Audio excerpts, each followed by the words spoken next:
وَإِنَّ یونس لَمِنَ الْمُرْسَلِينَ، اللہ رب العزت فرماتے ہیں اور حضرت یونس علیہ السلام بھی مرسلین یعنی رسولوں میں سے تھے، ان کو بھی اللہ رب العزت نے نبی بنائے تھے، ان کو بھی اللہ رب العزت نے نبی بنائے تھے۔ لیکن حضرت نوح علیہ السلام کی یہاں ایک چھوٹا سا واقعہ ذکر کیا ہے۔ واقعہ کیا ہے؟ حضرت نوح علیہ السلام کے جب 950 سال حضرت نوح علیہ السلام یونس علیہ السلام نے قوم کے لیے بد دعائیں کی، لیکن قوم کے لیے جب بد دعائیں کی تو بد دعا قبول نہیں ہوئی۔ اللہ رب العزت نے بد دعا قبول نہیں بلکہ اللہ رب العزت نے تھوڑا تاخیر کر دیا مصلحت کے اعتبار سے، سمجھ میں آ رہی بات؟ لیکن حضرت یہ یونس علیہ السلام قوم سے بھاگا، اپنے قوم کو چھوڑ کے بھاگ گیا، اور کہاں؟ کشتی پر سوار ہو گیا۔ ندی تھا سامنے، کوئی کشتی پر سوار ہو گیا، اور کشتی بھی ندی میں چلنے لگی اور جا کر بیچ میں وہ کشتی رک گئی۔ تو لوگوں کا یہ کہنا تھا، اس وقت کا زمانے کا یہ کہنا تھا، وہ لوگوں کے اندر یہ مشہور تھا، اگر کوئی غلام اپنے آقا کو بغیر بول کے آئے، اپنے آقا کو بغیر بول کے آئے تو وہ کیا ہوتا ہے؟ وہ کشتی رک جاتی، کدھر بھی نہیں جاتی، اللہ رب العزت کے حکم سے یہ ہوتا ہے۔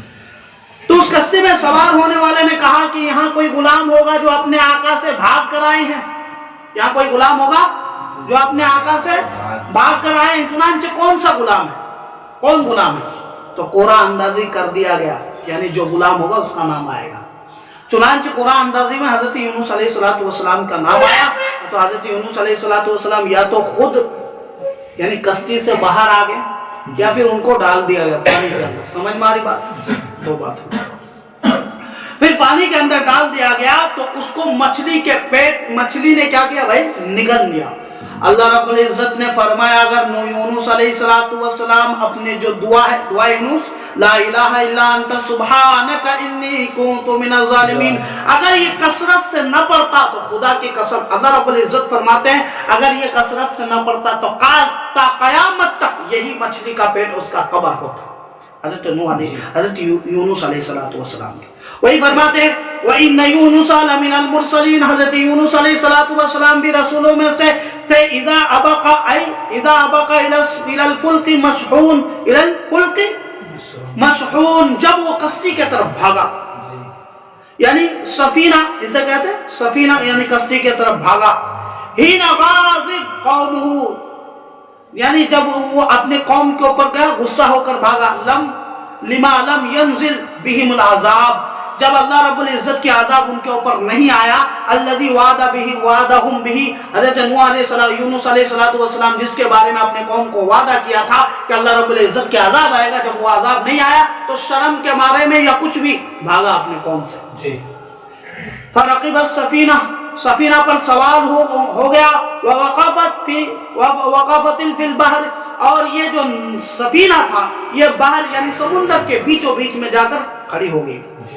فقال الملاحون، یعنی جو اس کے ارد گرد تھے، وہاں جو لوگ تھے، فرماتے عبدًا اباق من سیدی، کوئی بندہ ایسا ہے، عبدًا اباق، کوئی بندہ ایسا ہے جو اپنے آقا سے بھاگ کر آئے ہیں، کوئی بندہ ایسا ہے۔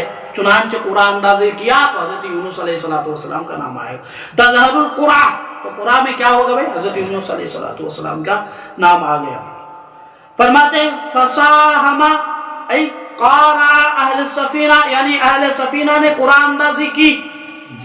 فکان من المدحضین، تو فرماتے ہیں وہ مغلوبین میں سے ہو گیا، یعنی اللہ کے نبی حضرت یونس علیہ السلام کے قرآن اندازی میں نام آ گیا۔ فَأَلْقُوهُ فِي الْبَحْرِ، تو اسے زمین یعنی بحر کے اندر، سمندر کے اندر ڈال دیا۔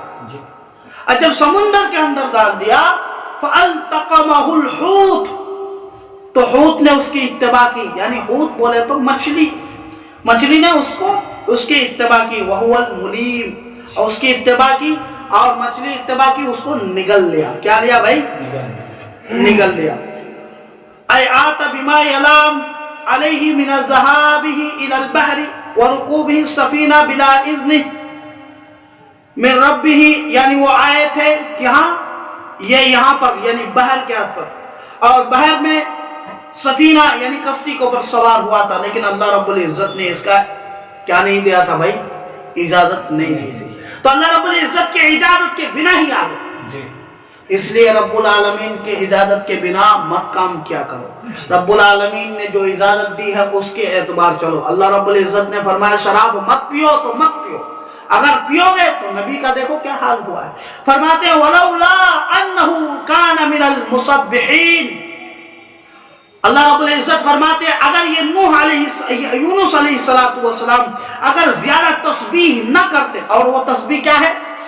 الذاکرین بقولہ کثیرا فی بطن الحوت, یعنی زیادہ سے کثرت سے تسبیح بیان کرنا. کس کے اندر؟ مچھلی کے پیٹ کے اندر. وہ کیا ہے؟ لا الہ الا انت سبحانک انی کنت من الظالمین. اے رب العالمین تو ہی معبود ہے, میں ہی ظالموں میں سے, میں نے ہی قصور کیا ہے. بہت پڑھا کرتے تھے. اس لیے اللہ رب العزت نے فرمایا اگر ایسا نہ کرتا لبث فی بطنہ الی یوم یبعثون. فرماتے ہیں اگر ایسا نہ کرتا, تسبیح نہ بیان کرتا, تو یاد رکھو تا قیامت تلک وہ اسی کے پیٹ میں رہتا. قیامت کے دن اسے اٹھایا جاتا. لَصَارَ بَطْنُ الْحُوتِ قَبْرُهُ. فرماتے ہیں کہ اس کے یعنی مچھلی کے پیٹ اس کا قبر ہو جاتا. لہو یوم القیامہ, قیامت کے دن تک اس کے لیے مچھلی کے پیٹ ہی قبر رہتا. فرماتے ہیں اب اللہ رب العزت نے کیا کیا؟ مچھلی کو حکم دیا کہ اپنے کس کو ہوگا, کس کو نگل؟ حضرت یونس علیہ السلام کو نگل. تو فرماتے ہیں فَنَبَذْنَاهُ, تو اس مچھلی نے حضرت یونس علیہ السلام کو اپنے پیٹ سے نکال دیا. فرماتے القیناہ, اسے نکال دیا یا اسے نکال دیا من بطن الحوت, مچھلی کے پیٹ سے. اور کہاں نکالا؟ ساحلوں کے اندر, ساحل سے نکالا, یعنی ساحل میں جا کر نکالا. سمندر کے بیچ بیچ میں نکالتے تو حضرت یونس علیہ السلام کمزور ہو چکے تھے. آپ لوگوں کو باخوبی معلوم ہے جب انڈے سے چوزا نکلتا ہے نا تو کس طرح بغیر بال کے ہوتے ہیں, بغیر بال کے ہوتا نا. تو حضرت یونس علیہ السلام یہ جو مچھلی کے پیٹ کے اندر جانے کے بعد اس کی گرمی کی وجہ سے اللہ رب العزت نے بچا کے رکھے تھے. اللہ رب العزت موت حیات کا مالک ہے, لیکن اس کی گرمی کی وجہ سے کیا بھائی, اس کی گرمی کی وجہ سے پورے کے پورے بال وغیرہ یہ جسم کے چھال میں یا پھر جسم کے چمڑے وغیرہ میں داغ آ گیا تھا, خراش ہو چکی تھی. اسی لیے اللہ رب العزت نے مچھلی کو حکم دیا کہ ساحل میں جا کر اسے ساحل میں جا کر اسے نکال ڈالو اپنے پیٹ سے. چنانچہ ساحل میں گیا اور اسے نکال دیا. فرمایا حضرت یونس علیہ السلام کتنے دن تھا کس کے اندر؟ مچھلی کے پیٹ کے اندر. دیکھو جلالین شریف کے اندر کیا فرماتے ہیں؟ من یومہ, ایک دن تھا. او بعد ثلاث, یا 3 دن کے بعد نکالا.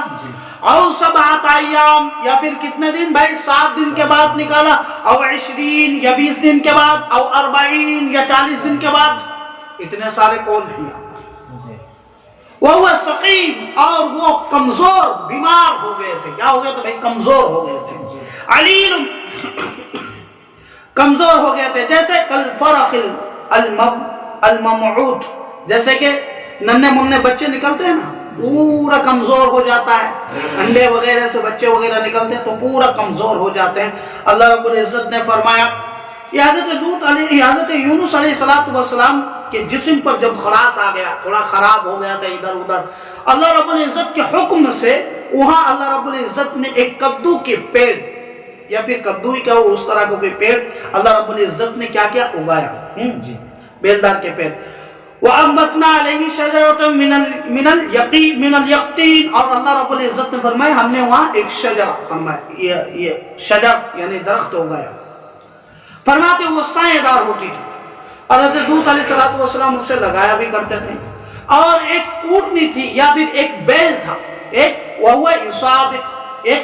بیل تھا جو دوسرے بیلوں کے برخلاف تھا. علی خلاف عادتی, جو خلاف عادت دوسرے بیل کے, علی القرع فی القرع, یعنی دوسرے بیل کے وغیرہ تھا. اور معجزہ یہ تھا ان کے لیے کہ ہر دن صبح و شام وہ خود آتی اور حضرت یونس علیہ السلام کو دودھ پلا کر چلے جاتے. سمجھ میں آ رہی بات؟ حضرت یونس علیہ السلام کو کیا پلا کر چلے جاتے بھائی؟ دودھ پلا کر چلے جاتے. تو رب کی ناراضگی بہت بڑی ہے. جو کچھ کرنا ہے رب سے پوچھ کر کیا کرتے تھے اللہ کے نبی. اللہ کے نبی پاک صلی اللہ علیہ وسلم نے بھی ایک مرتبہ ایسا کیا کہ کل وہی آئے گا، میں بتا دوں گا کہ کیا چیز ہونے والا ہے، چنانچہ وہی نہیں آئے۔ اللہ کے نبی پاک صلی اللہ علیہ وسلم نے انشاءاللہ نہیں کہا تھا، کیا نہیں کہا تھا؟ انشاءاللہ نہیں کہا تھا، تو وہی نہیں آئے تھے، 15 دن یا اس سے بھی زائد دن بند ہو گئے تھے۔ تو اللہ رب العزت فرماتے ہیں جو میں آرڈر دوں گا اسی کے مطابق تمہیں چلنا پڑے گا، اپنے نفسانی خواہشات کے مطابق نہیں چلنا پڑے گا۔